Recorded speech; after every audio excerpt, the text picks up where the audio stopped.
Hello students, good morning. How are you? Today we will learn subject English from standard 3rd English medium. So students, last video lecture में हमने जो story थी the ship of the desert वो हमने online lecture में पढ़ी थी और उसके जो क्वेश्चन आंसर थे वो हमने देखे थे. ओके स्टूडेंट्स, आज हम उसके बाद की जो एक्टिविटीज़ है आगे की वो हम देखने वाले हैं. तो आपके बुक में पेज नंबर 106 पर जो एक्टिविटीज़ है वो हम देखने वाले हैं. उसमें अभी क्या है, पिक्चर है. तो पिक्चर्स को देखकर हमें स्टोरी लिखनी है. Let's write look at the gods in the pictures and right about them. यहाँ पर पिक्चर में जो गॉड्स है उन्हें देखिए और उनके बारे में यहाँ पर लिखना है. तो यहाँ पर फर्स्ट पिक्चर में देखिए क्या दिख रहा है कि एक पूल टाइप का है, ओके, ब्रिज टाइप का. और जो गॉड्स है, जो बकरियाँ है वो आमने सामने खड़ी है. उसके बाद देखिए सेकंड नंबर का जो है वहाँ पर रिच पे नीचे पानी है और जो दो बकरियाँ है वो झगड़ रही है क्योंकि एक उस तरफ जाना चाहती है और एक उस तरफ जाना चाहती है. तो दोनों की दोनों झगड़ रही है और लास्ट में हो जाता है कि दोनों के दोनों नीचे गिर जाती है. तो अभी इस पिक्चर को देखकर हमें क्या करना है, सेंटेंसेस लिखने हैं. तो यहाँ पर मैंने लिखा है two gods are coming from the opposite direction. Okay, दो गॉड्स है जो ऑपोजिट डायरेक्शन जो है उस तरफ से दोनों की दोनों जो गॉड है वो आ रही है, बकरियाँ जो है आ रही है. Both of them want to cross a narrow bridge but only one can cross it. और जो दोनों की दोनों जो गॉड्स है, जो बकरियाँ है वो क्या करना चाहती है, जो ब्रिज है उसे क्रॉस करना चाहती है. लेकिन जो ब्रिज है वो कैसा है, नैरो है, मतलब बहुत ही संकुचित है, बहुत ही इतना चौड़ा नहीं है, बहुत ही संकुचित है, नैरो है. और वहाँ पे से सिर्फ एक ही बकरी क्रॉस कर सकती है. तो दोनों की दोनों बकरियाँ है जो है वो इस ब्रिज को क्रॉस करना चाहती है. Both started fighting. तो दोनों की दोनों जो इस पिक्चर में दिख रहा है कि दोनों को दोनों क्या करिए, लड़ाई करिए. तो यहाँ पर मैंने लिखा है बोथ स्टार्टेड फाइटिंग, दोनों की दोनों लड़ाई करना शुरू कर देती है.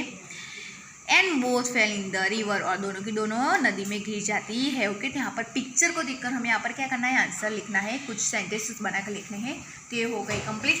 उसके बाद यहाँ पर देखिए स्टूडेंट्स, टॉक टाइम में क्या करना है, read this words aloud paying attention to the spelling. अब यहाँ पर क्या करना है हमें कि कुछ वर्ड्स दिए गए हैं, उनकी स्पेलिंग डिफरेंट है लेकिन उनके जो प्रोनाउंसिएशन है वो कैसा होता है, सेम होता है. ओके, स्पेलिंग्स डिफरेंट है लेकिन उसका जो प्रोनाउंसिएशन है वो सेम होता है. तो यहाँ पर देखिए आई और EYEI दोनों का प्रोनाउंसिएशन कैसा है, सेम है, लेकिन दोनों का मीनिंग क्या होता है और स्पेलिंग की क्या हो डिफरेंट है.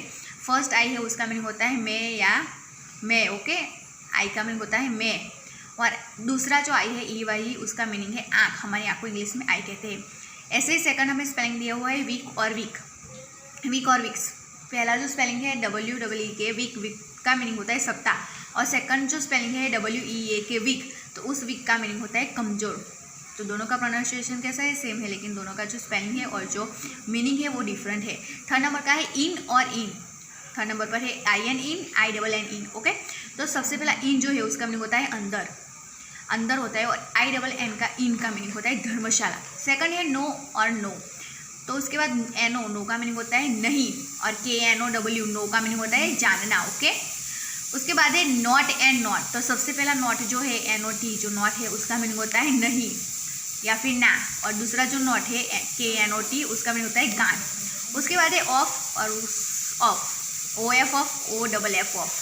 तो ऑफ का मीनिंग होता है का या फिर की. ओके, ऑफ फर्स्ट जो ऑफ है उसका मीनिंग होता है का या की, और OFF का मीनिंग होता है बंद. लास्ट है बाय और बाय. तो BYE बाय. जब कोई हमारे यहाँ पर मेहमान आता है, जब वो वापस जाते हैं हम उसे बाय कहते हैं, तो उसको क्या कहते हैं, अलविदा कहते हैं. और BY उस बाय का मीनिंग होता है द्वारा. उसके बाद है अवर का मीनिंग होता है हमारा, और अवर का मीनिंग होता है घंटा. फर्स्ट जो अवर है उसका मीनिंग होता है हमारा, सेकंड जो अवर है उसका मीनिंग होता है घंटा. सेकंड है नीड और नीड. तो फर्स्ट नीड जो है उसका मीनिंग होता है ज़रूरत, और सेकंड जो नीड है उसका मीनिंग होता है गूंदना, किसी चीज़ को गूंदना. उसके बाद है सी और सी. तो SEE का मीनिंग होता है देखना, और SEAC का मीनिंग होता है समुद्र. हियर और हियर दोनों का प्रोनाउंसिएशन कैसा है, सेम है, हियर और हियर, लेकिन HER हियर का मीनिंग होता है यहाँ, और HER हियर का मीनिंग होता है सुनना. उसके बाद है 8 और 8. EIGHT 8 का मीनिंग होता है 8, और ATE 8 का मीनिंग होता है खाया. लास्ट है 2 और 2. तो TWO का मीनिंग होता है 2, और लास्ट 2 TWO का मीनिंग होता है बहुत. ओके, तो यहाँ पर इस जो सारे वर्ड यूज हमें समझना है. ओके, सो ये हो गए हमारे स्पेलिंग कंप्लीट, उसके मीनिंग से कंप्लीट। तो आज हमने लेफ्ट राइट देखा और टॉक टाइम देखा।